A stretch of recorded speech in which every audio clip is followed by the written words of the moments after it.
Hello everyone, আসসালামু আলাইকুম। প্রিয় শিক্ষার্থী বন্ধুরা, আশা করছি তোমরা সবাই অনেক ভালো আছো।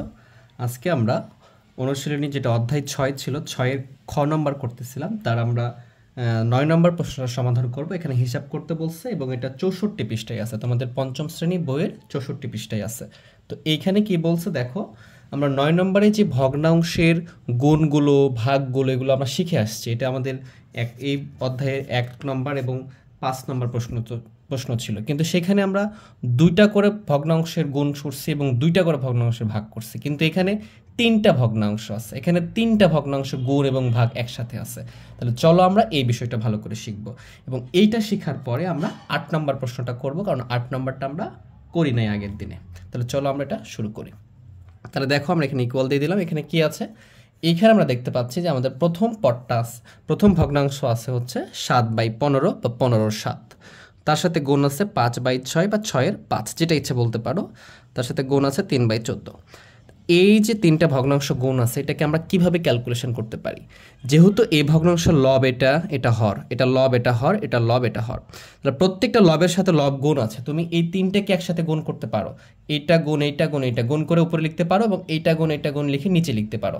তাহলে লিখলে তো এটার অ্যান্সার হয়ে গেল না, কারণ এটাকে আমরা লঘিষ্ঠ বা ছোট আকারে করতে হবে, লঘিষ্ঠ করতে হবে। এই জন্য আমরা যে কাজটা করব, এখানে গুণ না করে আমাকে ট্রাই করব যে এখানে কি কাটাকাটি করা যাচ্ছে কিনা, মানে ভাগ যাচ্ছে কিনা।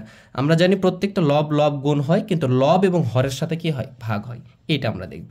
তো এই যে দেখো 5, এই যে 5 আছে না এখানে, এই 5 দ্বারা তুমি কি করতে পারবা? এই 5 দ্বারা, এই যে দেখো 5, এই 5 দ্বারা তুমি এই 15কে ভাগ করতে পারবা। তাহলে 3 5 15, তাহলে এখানে কত হচ্ছে আমাদের? 3 হচ্ছে। 3 দ্বারা ভাগ গেছে। এবং এখানে 5 দ্বারা 5কে ভাগ করলে 1 হবে, 1 না লিখলেও চলে, এটা আমরা জানি। আবার দেখো, এই 3 দ্বারা তুমি 6কে ভাগ করতে পারবা, তাহলে 3 দুগুণ কত হবে? 6 হবে। তাহলে 3 দিয়ে 6কে ভাগ করে 2 হয়েছে। আবার খেয়াল করো, এই 7 দ্বারা 14কে ভাগ করলে কত হবে? এখানে 2 হবে। 7 দুগুণ 14। এইখানে কিছু লিখলাম না কেন? 7 দ্বারা ভাগ করছি, 7 দ্বারা ভাগ করলে 1 হয়। এটাকে 5 দ্বারা ভাগ করছি, 5 দ্বারা ভাগ করলে 1 হয়। এটাকে 5 3 5 15 হয়েছে। 3 দ্বারা ভাগ করছি, 3 দ্বারা ভাগ করলে 1 হয়। তো 1 1 সবগুলো 1 গুণ করলে কত হবে? 1ই হবে। আমাদের কত আসবে? রেজাল্ট 1 আসবে। এবং এখানে কত আছে? 3 2 এবং 2, এগুলো কি প্রত্যেকটা হরে আছে, ভাগ করে রেজাল্ট আসছে। তাহলে এগুলো গুণ করতে হবে। 3 দুগুণ 6, 6 দুগুণ 12। তাহলে এটাই হয়ে গেল আমাদের রেজাল্ট। দেখো, সেকেন্ড লাইনে অঙ্ক শেষ। এইভাবে করলে অনেক বেশি সহজ হবে। এখন যদি তোমরা এগুলো সবগুলো গুণ করে করো, তাহলে আবার 3 দ্বারা 5 দ্বারা কাটতে হবে, ভাগ করতে হবে এবং একটু বড় হবে, ভাবতেও সময় লাগবে। তো এটা হবে সবচেয়ে বেস্ট ওয়ে। এইভাবে তোমরা অঙ্কগুলো সমাধান করতে পারো। এইভাবে না বুঝতে পারলে তুমি আরেকবার টেনে ব্যাক করে আবার দেখবে ভিডিওটা, তাহলে অবশ্যই ইনশাল্লাহ বুঝতে পারবা। আর চ্যানেলে নতুন হয়ে থাকলে অবশ্যই চ্যানেলকে সাবস্ক্রাইব করে দেবা, ভিডিওটা লাইক করে দেবা, আর বন্ধুদের মাঝে অবশ্যই শেয়ার করে দেবা। চলো আমরা পরেরটা দেখি। পরেরটা কি আছে দেখো। পরেরটাতে এখানে দেখো, এইখানে কি ছিল? 3টা ভগ্নাংশ গুণ অবস্থায় ছিল, কিন্তু আমাদের এইখানে কি আছে? 3টা ভগ্নাংশ কি গুণ অবস্থায় আছে? দেখো, একটু যদি তোমাদেরকে দেখানোর চেষ্টা করি আমি ভালোভাবে। এইখানে কিন্তু এইটার সাথে এটা ভাগ আছে, তার সাথে এটা গুণ আছে, তার মানে 3টাই গুণ নাই, একটা ভাগ একটা গুণ এভাবে আছে। তাহলে এইটার জন্য একটা লাইন তোমাকে বাড়াইতে হবে। কি করতে হবে? দেখো, এখানে 7/12। প্রথম ধাপে কি করব? আমরা ভাগই রাখলাম, যেহেতু এটা অপ্রকৃতও আছে, আমাদের এখানে মিশ্র ভগ্নাংশ আছে, তো এটাকে আগে অপ্রকৃত বানাই। কিভাবে অপ্রকৃত বানাই আমরা? এই যে 3 দুগুণ 6, এটা একটা গুণ হয়, তার সাথে 1 যোগ হয়। 6 আর 1 কত? 7 বাই কত হচ্ছে এখানে? 3। এরপরে গুণ দিব কত? 2/5। এটা তো চেঞ্জ করবো না, রেখে দিব। যেহেতু এখানে ভাগ আছে, যেহেতু এখানে কি আছে?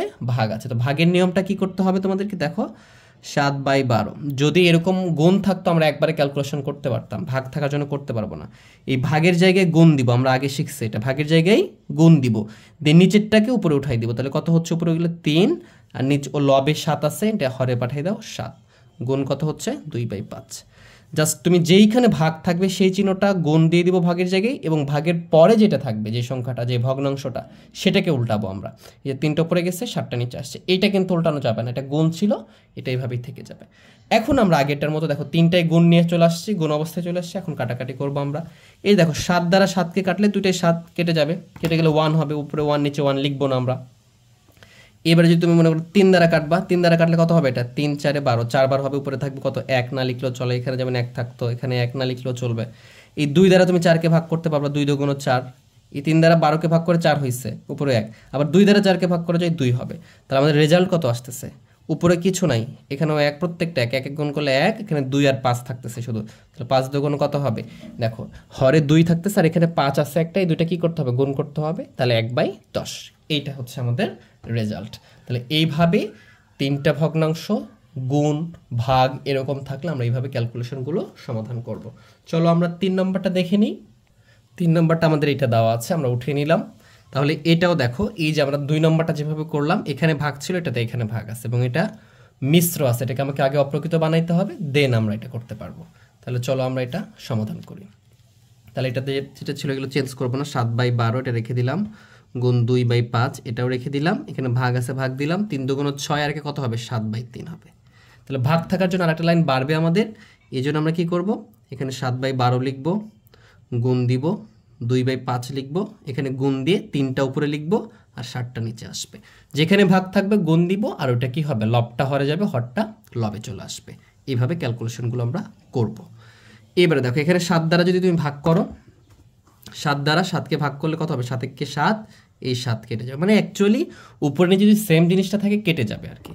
2 দ্বারা 12কে ভাগ করলে কত হবে? 6 হবে। এই 3 দ্বারা 6কে ভাগ করলে আবার হবে কত? 3 দুগুণ 6, 2 থাকলো। তাহলে উপরে প্রত্যেকে কিছু নাই, এগুলো কেটে দিচ্ছে, মানে কি 1 আছে শুধু। তাহলে আমরা কি লিখতে পারি? 1 আর নিচে থাকতেছে 2 আর 5, 5 দুগুণ 10। আগেরটার রেজাল্টও ছিল 1/10, এটার রেজাল্টও 1/10। তাহলে এটাই আমরা লিখে ফেলবো কি? এটা আমাদের উত্তর। আশা করি বিষয়টা বুঝছো। এইভাবে আমরা এগুলো সমাধান করব। এবারে আমাদের 8 নম্বরটা বাকি আছে, এই পর্বে আমরা 8 নম্বরটাও শিখে ফেলবো। এইটা হচ্ছে আমাদের একটু মানে যেন আমরা একটা অঙ্ক আলাদা একটা পর্বে করলে একটু বড় ছোট হয়ে যাবে ক্লাসটা, আমরা জাস্ট একটু ম্যানেজ করে ট্রাই করতেছি এই জন্য আর কি। দেখো আমাদের 8 নম্বর যে অঙ্কটা দেওয়া আছে আমরা উঠিয়ে নিয়েছি। 5 মিটার দৈর্ঘ্যের একটি ধাতব নলের ওজন 2 সমস্ত 7 6 কেজি অথবা 2 পূর্ণ 7 6 কেজি বলতে পারো। এটা দেওয়া আছে 1 কেজি। 1 কেজি ওজনের নল পেতে কত মিটার দৈর্ঘ্যের নল কাটতে হবে? একটু ভালো করে বুঝতে হবে এটা।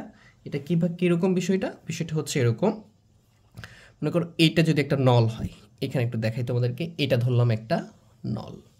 তাহলে এই নল কত বলছে? 5 মিটার। তাহলে এটা ধরলাম আমরা, এটা হচ্ছে আমাদের 5 মিটার। এটা যদি 5 মিটার হয় এবং এটার ওজন হচ্ছে এরকম, যে 2 পূর্ণ 6/7 আছে, ইংরেজি লিখছি, যাই হোক যেটা লিখি না কেন।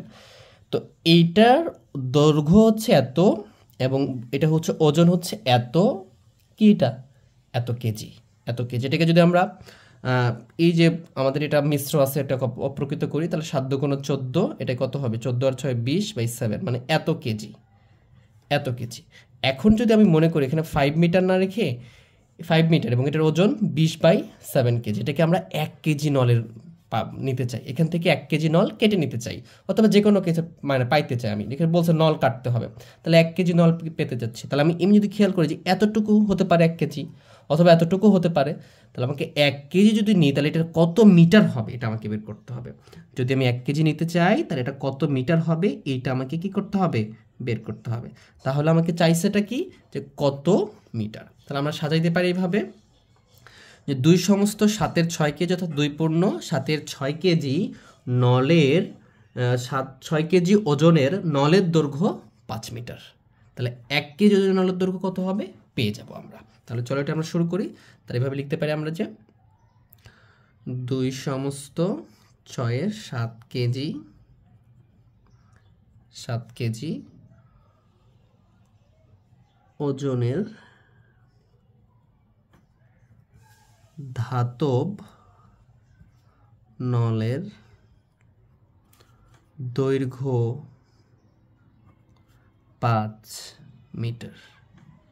তো এটা কি? এটা তোমাদেরকে বোঝানোর জন্য লিখছি, এটা কিন্তু লেখা যাবে না, ঠিক আছে? তাহলে 2 সমস্ত এত কেজি ওজনের ধাতব নলের দৈর্ঘ্য কত? 5 মিটার। এটা আমরা সমাধান করতেছি।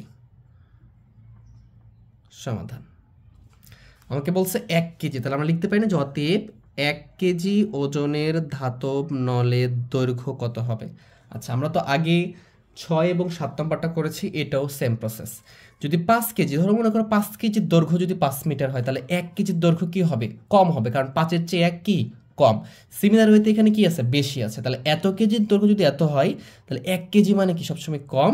তাহলে 1 কেজি যখন কম হবে তখন কি করতে হবে, দৈর্ঘ্যটাও কম আসবে, তাহলে ভাগ করতে হবে। তাহলে আমরা লিখতে পারি কি, যেটা আগে থাকবে সেটা আমরা সবসময় কি করব, আগে লিখব। তাহলে যদি আগে লিখি তাহলে কি হবে, এখানে আমরা লিখব 5 ভাগ কোন দ্বারা ভাগ করব, এটা 2 সমস্ত 6/7 এত ডট ডট দিয়ে দাও মিটার। এখন এটাকে ভাগ করে দিব, যেহেতু এটা মিশ্র আছে আমরা ভাগ করতে পারবো না, এটাকে আগে অপ্রকৃত করতে হবে। তাহলে 5 ভাগ, এই যে আমরা এখানে করছিলাম 7 দুগুণ 14 আর 6 কত, 20/7। তো আমরা কি জানি, 5 এই ভাগের জায়গায় আমরা কি দিতে পারি, গুণ দিতে পারি। তাহলে 7টা উপরে চলে যাবে আর 20টা কি হবে, নিচে চলে আসবে। আর পূর্ণ সংখ্যা সবসময় কি হয়, লব হয়, আগে শিখে আসছি। যদি তোমরা আগের ক্লাসগুলো দেখে নিয়ে আসো, অবশ্যই আগের ক্লাসগুলো করবা, এবং আমি ডেসক্রিপশন বক্সে তোমাদের এই ক্লাসের এবং পূর্ববর্তী ক্লাসের যতগুলো ক্লাস নিয়েছি আমি পঞ্চম শ্রেণীর সবার লিঙ্ক দিয়ে দেবো, ইনশাল্লাহ দেখে নিতে পারো। তো এটা লব, এটা হচ্ছে হর। তাহলে লব দ্বারা হরকে কাটতে পারি, 5 দ্বারা 20কে ভাগ করা যায়, তাহলে 4 হয়। তাহলে এখানে কত আসছে দেখো, এখানে আসছে আমাদের 7/4। এটাকে আমরা কি করতে পারবো, মিটার ডট দিয়ে দিবা। এটাকে আমরা যদি মিশ্র করি, একবার যাবে, তাহলে 1 উপরে থাকবে 3/4 এত মিটার। তাহলে আমাদের উত্তর হচ্ছে কত, আমাদের উত্তর হচ্ছে 1 কেজি ওজনটা হবে 1/4 মিটার। এটা হচ্ছে আমাদের উত্তর। আশা করি বিষয়টা বুঝতে পারছো। যদি তোমাদের সমস্যা থাকে, প্রবলেম মনে হয়, ভিডিওটা আরেকবার দেখবা। আর যদি কোনো ভুল ত্রুটি হয়, এটা ক্ষমা সুন্দর দৃষ্টিতে দেখবে বা আমাকে জানাইতে পারো। অন্য যে কোনো ক্লাসে 7, 8, 9, 10 আমার তোমরা হচ্ছে আমার চ্যানেলে ঢুকে অন্য ক্লাসে কমেন্টে জানাইতে পারো যে এটা ভুল হতে পারে। তো সবাই ক্ষমা সুন্দর দৃষ্টিতে দেখবা। সবাই ভালো থেকো, সুস্থ থেকো এবং অবশ্যই চ্যানেলকে সাবস্ক্রাইব করো। আল্লাহ হাফেজ।